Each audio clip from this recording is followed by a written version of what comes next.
Halo guys, balik lagi dengan catatan teknologi bareng Thomas di sini. Pada kesempatan kali ini kita mau nyobain custom ROM UI 13 Cina stabil di Redmi Note 4X atau Mido.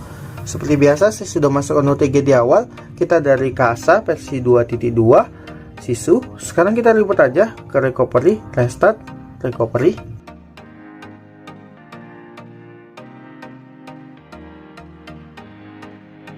Oke, sudah masuk recovery. Sekarang kita ke menu wipe. Di sini tanda Dalpit, chat, sistem, vendor, sama data dan internal storage. Kalau data kalian di internal storage jangan centang. Di sini saya mau hapus semuanya, maka isi centang aja. Kita swipe. Sekarang kita back. Kemudian ke menu file. Di sini select ke USB OTG. Ini dia custom ROM ya. Sekarang langsung kita eksekusi.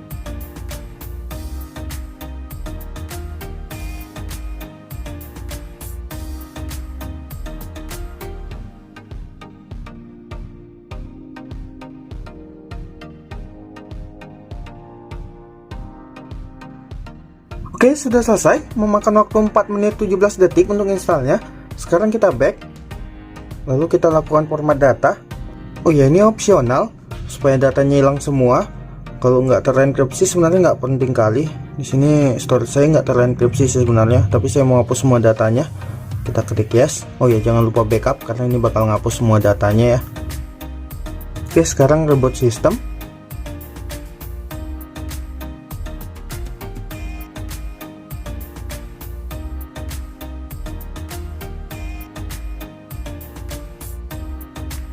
Oke, udah berhasil. Memakan waktu 3 menit 12 detik untuk bootingnya.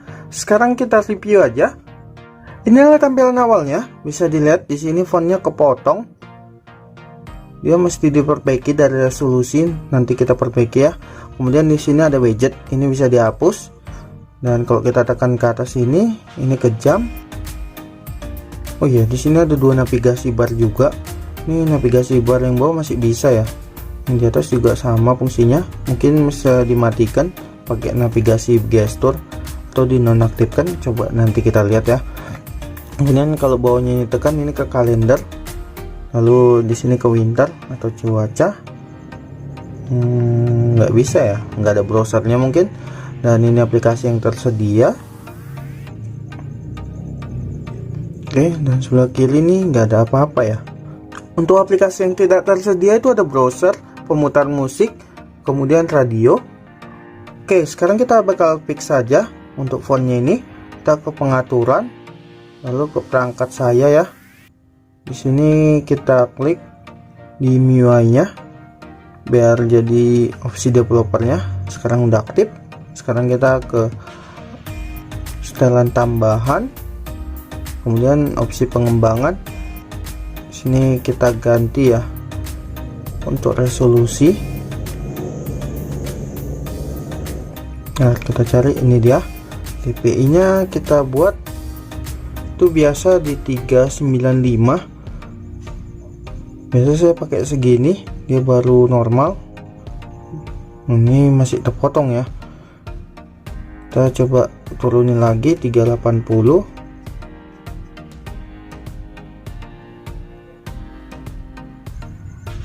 Nah, ini baru pas dia ya, nggak terpotong lagi. Bisa dilihat tulisannya udah jelas. Untuk internal storage dia terpakai 7,4 GB dan sistemnya memakan 6,7 GB. Detail yang lain kayak gini. Untuk kosongnya itu ada 24 GB ya. RAM yang kosong itu 1,2 GB dari 3 GB yang tersedia. Sementara kalau kita lihat dari DevCheck, di sini kosongnya 1,17 GB ya. Dari 3 GB yang tersedia dan tidak ada JRAM sama sekali. Sekarang kita bakal coba hilangkan navbarnya ini ya, yang di atas. Kita coba cek di pengaturan untuk navbarnya, navigation, navbar. Coba kita lihat ini navigation system ya. Ini tukar posisi aja. Oke, nggak bisa dihapus ya, cuman diganti jadi gestur aja. Nah, di gestur kayak gini jadinya. Ini gestur bisa, yang bawah juga masih bisa, tapi nggak getar jadinya. Yang bawah sini, kalau sebelumnya itu getar kalau dipijit. Tapi gini aja udah bisa lah ya. Kamera menggunakan MIUI kamera versi 2.0. Fitur kameranya itu ada video pendek, video, foto, portrait, kemudian kotak, lalu panorama, dan manual. Tunggu, kenapa panoramanya? Oh, ini baru bisa panoramanya. Untuk portraitnya ini jaraknya terlalu dekat ya, makanya nggak bisa kayak gini. Settingan kameranya kayak gini. Di sini ada watermark ya. Ginway Kode QX juga ada. Oke, sementara untuk videonya kita cek. Oke, settingannya sama juga ya. Cuman beda di sininya aja. Ini kualitas video paling tinggi tuh 1080 30 fps. Kemudian laju bingkainya ini. Ini adalah hasil fotonya, lumayan bagus untuk HP ini. Walaupun detailnya agak sedikit rusak di sini ya, yang kurang-kurang cahaya. Sementara kalau pas cahayanya itu dapat detailnya. Dan di sini watermarknya juga aktif. Dan ini adalah hasil videonya. 1080 ya. Ada suara ketek-ketek gitu ya. Sekarang kita ke status bar. Seperti biasa, sebelah kiri untuk notifikasi, sebelah kanan untuk quick setting. Ini 7 yang tersedia. Udah saya cobai semua, cuman satu yang bermasalah, yaitu di mode baca. Ini biasa kalau kita aktifkan bakal kuning layarnya. Ini enggak, sama sekali nggak ada perubahan ya, diaktifkan maupun dimatikan.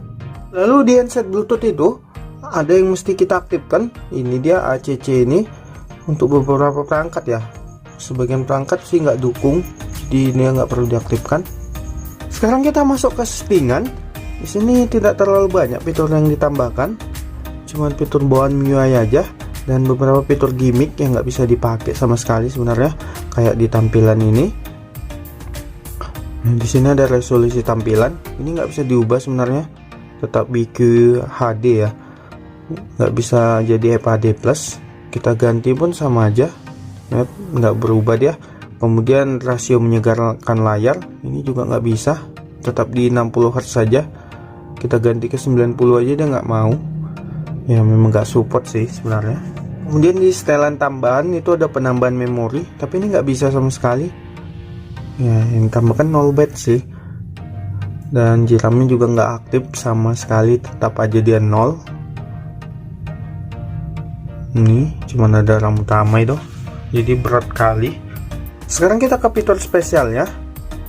Ini dia, udah saya cobai semua. Yang bermasalah itu di ruang kedua. Ini kalau masuk ruang kedua sistem UI nya terus berhenti. Udah saya buat, dia bakal mental lagi ke ruang pertama ya, kita delete aja.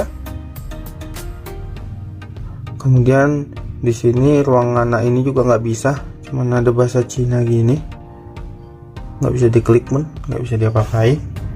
Ini adalah hasil Antutunya, cukup tinggi. Dan ini adalah hasil trollingnya. Oh ya, di sini saya nggak pakai aplikasi yang biasa karena tidak tersedia lagi di Play Store. Saya coba lihat, ternyata ada yang ini yang baru, cuman saya kurang ngerti. Ini grafiknya mungkin ya. Dan banyak trolling sih sebenarnya. Suhunya mencapai 45 derajat Celcius. Sekarang kita akan menguji daya tahan baterainya. Saya akan mainkan game God of War PSP selama 10 menit.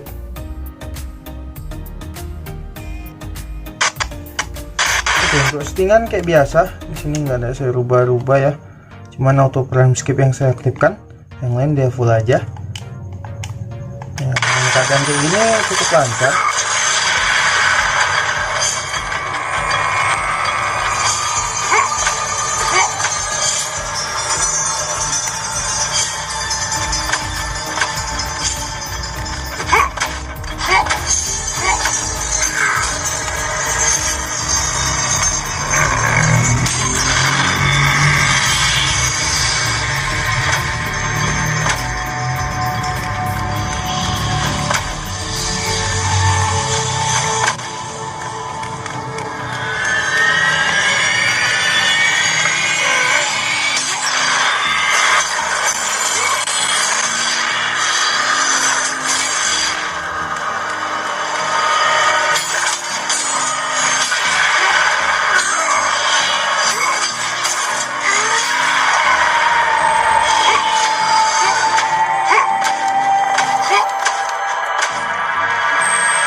Thanatos.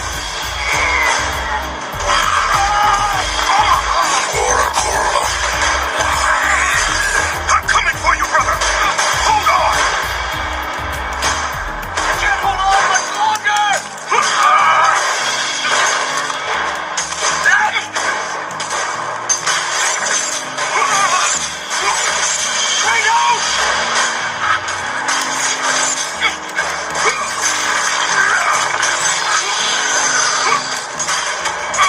Kratos! Help!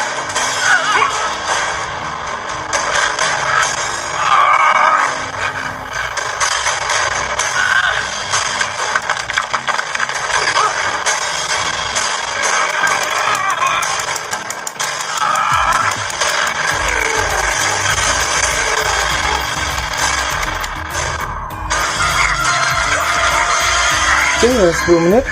Sekarang kita cek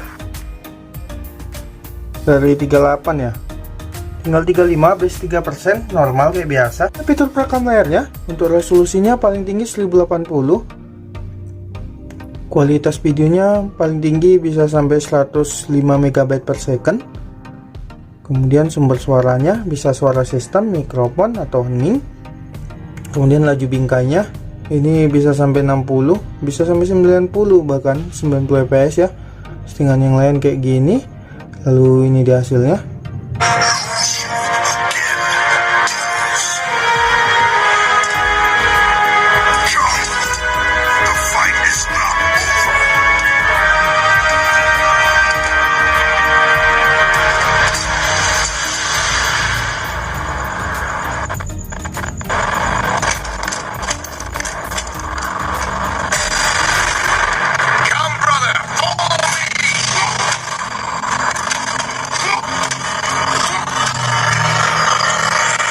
Untuk multitaskingnya sebenarnya bagus. Dia buka 6 aplikasi kayak gini aja, gamenya itu nggak reload. Cuman di beberapa aplikasi itu kadang-kadang nyetak dia, mungkin karena RAM-nya terpakai semua. Nah, kita coba buka DevCheck ya untuk lihatnya itu, karena ini nggak ada RAM bantunya atau GRAM-nya ya. Jadi dia kadang-kadang kalau udah penuh RAM-nya terpakai semua, HP-nya mau nyetak atau berhenti. Dan sering sekali terjadi itu di browser atau di Shopee nih. Menu recentnya itu ada kunci aplikasi, layar terpisah, baru jendela mengambang, dan ini info aplikasi. Kalau lock aplikasi ini untuk kunci aplikasi supaya nggak hilang ya di recent. Kayak gini, dia akan ada tembal gemboknya di atas ini. Sementara untuk layar terpisah kita coba ke DevCheck. Oke, aman ya. Kemudian layar mengambang kita tes. Oh, ini aja udah berat ya, karena GRAM itu tadi. Kemudian layar mengambang. Oke, aman juga. Oh ya, yang keempat aplikasi di sini atau 4 pilihan di atas ini nggak ada ya. Dibuat scrolling cukup enak, asal nggak ada aplikasi yang berjalan di belakang. Jadi cuma aplikasi itu aja yang terbuka. Safety netnya CTS nya gagal, dan kalau kita cek play integrity nya hasilnya cuma mid basic. Oh ya, untuk pengguna WA yang udah pernah kena ban atau yang udah pernah pakai WA mode, sebaiknya jangan pakai custom ROM ini, karena play integrity nya cuma sampai mid basic aja, bakal kena ban dia atau kena tameng. Dan juga di Playstore nya itu nggak terverifikasi. Oh ya, untuk buka Dana dan banking lainnya masih aman, bisa dilihat di sini, tidak terdeteksi root. Untuk launchernya pakai Puncture System, ini versi 4.3. Settingan launchernya kayak gini, di sini ada kecepatan animasi, kemudian ini navigasi sistem, ini layar utama, bisa klasik, bisa dengan laci, bisa dengan mode mudah. Oke, baru ini ada geser ke atas untuk layar utama, carinya. Coba kita tes. Oke, ini nggak bisa ya, dia nggak mau sama sekali, mungkin karena gestur ya, nggak mau ketarik sama sekali. Ternyata memang nggak ada aplikasinya ya, mau aplikasi untuk swipe up nya ini juga sama. nggak ada aplikasinya. Double tap to lock screen di sini ada. Kemudian icon ada hide aplikasi juga. Kemudian ini ada atur item bagian terkini atau menu recent ya. Oke, cuman itu. Sekarang kita coba ganti tema. Kita terapkan. Oke, berhasil ya. Nggak ada masalah. Oh ya, ini udah ada super icon ya. Bisa dilihat sini edit icon. Nah, ini bisa kita ganti dulu. Untuk keamanan udah ada face unlock dan fingerprint. Kalian pakai 4.9 Connect RC. Ini nggak tahu dibuat tanggal berapa ya. Untuk kecepatan chargernya kayak gini, dayanya biasa sampai 5,2 watt, sementara harus masuk 1300. Jadi itulah tadi ya custom ROM UI 13 Cina stabil di Redmi Note 4X atau Mido. Terima kasih telah menonton, sampai jumpa lagi, bye bye.